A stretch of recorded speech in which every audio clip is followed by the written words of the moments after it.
মাছগুলোয় নুন হলুদ লঙ্কা মাখিয়ে ফেলেছি। আজকে চারাপোনা মাছের ভাজা, আর এই যে মাজা দিয়ে চিংড়ি মাছ দিয়ে তরকারি, আর কিছুই না। আজকে মাংস টাংস বন্ধ, কেননা রান্নাবান্নি বাড়ি থেকে মাংস খাওয়া মানা। তো এই যে সর্ষে তেল দিয়ে দিয়েছি কড়াইতে, একদম মচমচে লাল করে মাছগুলো ভাজবো।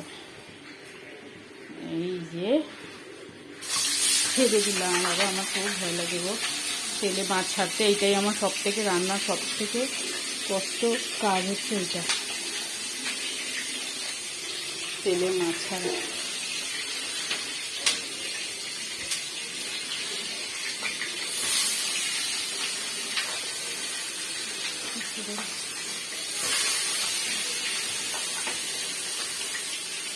আমি তো আজকে খাবো না, কেননা আমার কালকে বার, তাই জন্য আজকে কিছুই খাবো না। সকালে আমার মেয়েরা লুচি টুচি নিয়ে এসেছিলো কন্যা পুজোর এখান থেকে, তো ওইগুলো খেয়ে নিয়েছি।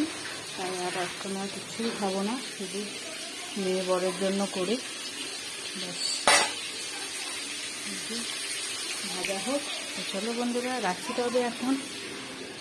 সবাইকে গুড আফটারনুন, টাটা।